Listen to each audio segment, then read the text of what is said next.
Welcome, welcome. Thursday, it's Family Matters. Kevin Petersen. I'm Jay Staples. Kevin, how are you doing? Jay, I am doing just freaking awesome, baby. Awesome. It's a great day to be alive. Yeah, I'm gonna have to agree with you. I can't disagree with you there. I want to. My brain says to disagree with you, but anyway, what do they always say? Yeah, First I thought get it. wrong. First thought wrong or No, something. man. Yeah. But all right, we do this each and every week-ish to the best of our abilities. Kevin, we try to stump Kevin to the best of our abilities, and we talk about what most families are thinking and very rarely ever kind of ask out loud. So Yeah. that's what we do. So what am I doing here? So let's get right into it. If you're watching a replay of it, you can always put a question in the comments. If you're watching it live, you can always say 2 cents, whatever it is, agree, disagree, thumbs Yeah. up. But anyway, we'll do it. This is right up your alley, Kevin. Uh-oh. So, and again, I've had a couple of questions say, like, I know you complain about long emails, Jay, but it's tough to put it all in 2 sentences. But no, I don't. Like, keep them coming. So ultimately, I get to work on my paraphrasing. So this is right up your alley. So mom and dad, our son, don't have an age, but son's currently in treatment. Mom and dad are getting updates and calls, and it's almost as if, she says, it's almost as if they're justifying his behavior. Is he ever being held accountable? And anytime we want to bring up some things that we're very angry about or what he's done, the therapist at the said treatment center just says you need to cut him a break, and it's almost like get over it. How do we deal with the damage he's currently done while in treatment? Do we ever bring this up? That.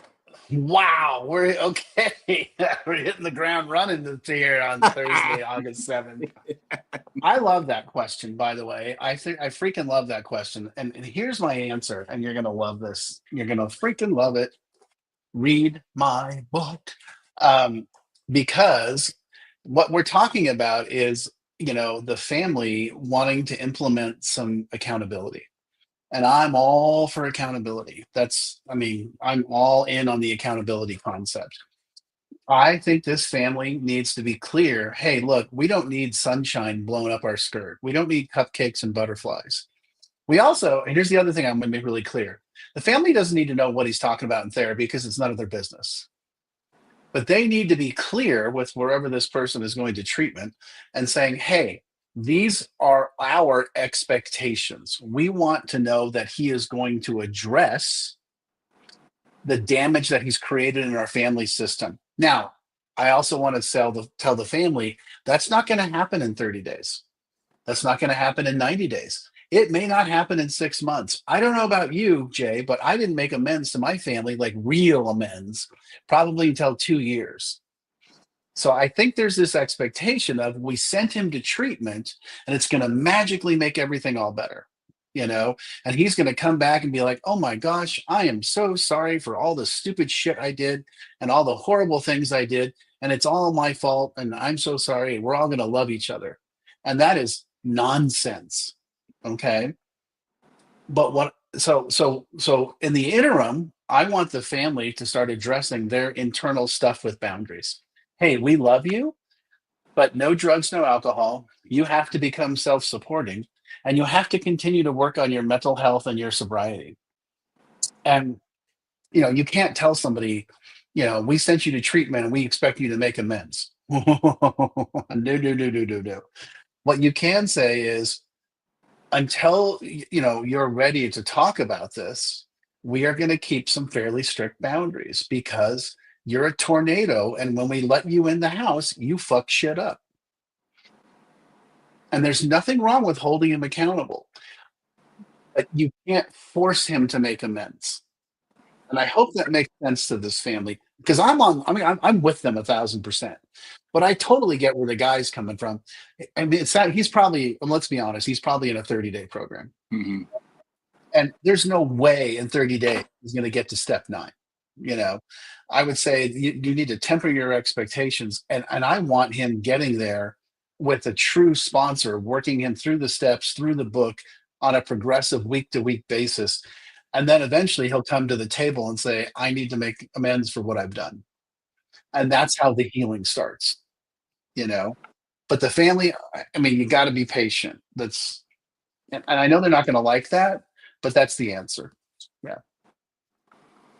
Well, I would just say, I mean, I doubt the son is unaware of all the things that he's been doing or has done or something like that, and probably not the best time to keep bringing it up when he's trying to kind of, you know, put some coins in the self-worth category and so forth. So I think this is, you know, for me, that was the biggest thing, is thinking, you know, realizing I'm not that POS, and I'll never make it up to mom, dad, family, whoever it is. But, you know, like you're saying, the amends process is later in the process, in the steps, for a reason, in my opinion. Like, if I came out of the gates and wanted to start saying, making amends after, you know, 2 weeks in treatment, very, you know, I don't think those No. amends are going to really land well. I'll just say that, you know. Well, and they're not valid. I mean, that's just shrugging off some guilt, you know. And so the family has to be patient, but they also have to have boundaries with it. So, you know, I would just be really clear when he's like, well, I mean, I'm all better. It's like, whoa, no, no, no, no, no. That's not how this is working, you know. So, yeah, got it. Well, along the same lines, within the same email, there's also something that I think there's not really a question attached, but I think there should be. It says, "Why does it feel like our family is falling apart faster um, after saying yes to treatment, going to treatment, in essence?" And she makes this comment earlier. It's like our family really, truly is addicted to chaos, and we don't know how to deal with, quote unquote, normal. I think that in itself is a question right there. Like, families love Yeah. this. They love chaos. Because it gives them something to do. I mean, and it's what they're used to. It's what they're comfortable with. You know. Here's the okay. We're going to answer that question, but here to me is the bigger picture.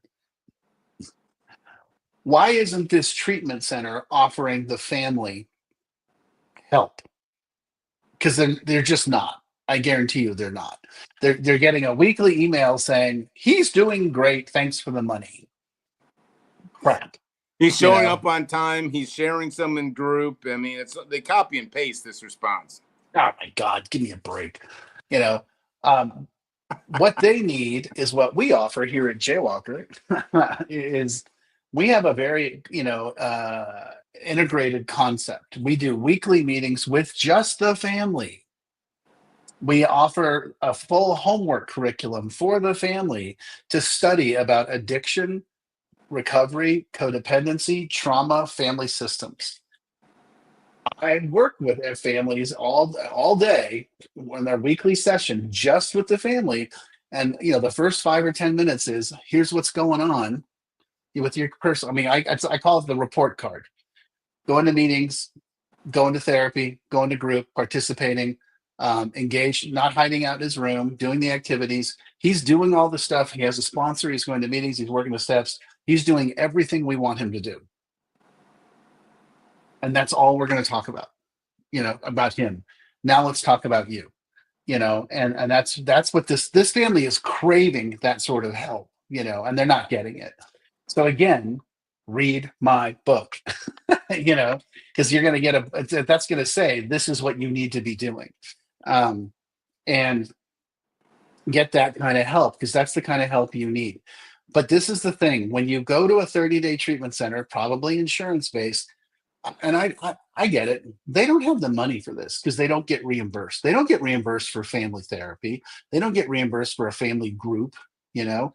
So then why would they do it? You know, they want to just sort of check the box. Oh yeah, we have our Thursday night phone call where all the families come on and all they do is tell drama stories and bitch and complain, you know, and some poor, intern has to manage that call. Well, that's stupid. Our family support groups are very driven towards here's the solution. What's the solution? What's the solution? And, you know, I know for a fact that the 95% of treatment centers don't offer what I'm talking about. Oh, what 1,000%. Yeah. Absolutely 1,000%. Yeah. I can tell you that. Yeah. I mean, Yeah. they're probably that's right in the ball. I mean, I would say 5 to maybe 8% of treatment facilities are really truly giving the family the support and guidance they need. Yeah. More often They than not, just, they yeah. just, they're like, oh, that family's calling again, or I see it happen, and some more often than not, the clinicians are probably overworked. They don't necessarily have time to take that family call. Normally it comes when they're leaving and so forth. So there's a number of different things. I see both sides of it, but I would say no one's really investing in family departments outside of the 5 to 8%. Yeah, and most of those are long-term programs, and here's the reason why we do it at Jaywalker. Our evidence, our data shows us that when families follow through and do the work that we offer and participate, the guys stay sober longer. And isn't that the whole idea here? I mean, Depends on who literally. you asking. Are you asking the treatment center or Yeah, well, yeah, right, exactly. I mean, honestly, I think our motto should be, we don't want repeat customers. I mean, I can tell you that the Jaywalker team feels the same way. We don't want repeat customers. I mean, we're happy to help, but we want you to show up, do we're a 9 month program. We're not a 30-day program. We're a 90-day program. We're a 9 month program. We want you to show up, engage, get the family engaged, and take it to the next level. And that's that's the success model. But there's a bigger socio-political discussion of that whole process. But it's this is the deal, right? I mean, so back to the family saying, hey, we're getting the everything's lovely phone call or what email or whatever. I would push back and be like, that's great, but we need help. And then the family, and so the second part of it is like, we don't know how to handle it when things aren't chaotic. Okay, so that, my friend, is you buying into the codependent behavior pattern of thinking your job is to be the crisis manager and that there has to be a crisis because that's what you're used to. So I want you, whoever wrote this email, to go to therapy, to go to some Al-Anon, to go to some Codependence Anonymous, and start looking at, why am I addicted to the crisis? And because that's where the family system has to change. Ta-da! That's good stuff right there. Yeah, well, I mean, that's how it works, man. If you want to if you want to give the guy the best chance, or gal, whatever, best chance of success, the family system has to change. And they're telling it. This person is telling us we're chaotic. Okay, great. You want to spend money on putting him in treatment and then bringing him back to that? That's not going to work. You know. And I'm sorry that the treatment center is not offering you what we offer, but you can get this. You can get this. Go buy it's $10 on Amazon. Buy my book and do what the hell it says. Well worth the investment. So, Yeah. I mean, we get all the tough questions, All which right. we love. So, I'm preaching. so this is a daughter. I have 2 other sisters and a brother. Dad and mom have drank heavily for forever. She said forever, for as long as they can remember, I would say. So they've brought in an interventionist in the past, or I'm using the word interventionist. I think they're what they're doing. They brought in a professional a couple years back, and turns out dad is the one standing in the way and refuses to provide mom some help. They are worried about mom, and dad's overriding theme is let's not open that box. And I know, she says, I know exactly what he's talking about. They had severe marriage issues about 5 years back, and she's, from her standpoint, it feels as if dad is standing in the way because he doesn't want to open up an old wound or all the marriage drama. But we are sincerely concerned about our mom, and there's trauma, there's alcohol abuse, there's all, she just goes on and on, character defect wise. But she doesn't really say what happened with this professional. But let's just say, for instance, you have a family member this way, the husband kind of standing in the way. How do you go about it? We'll pose that question.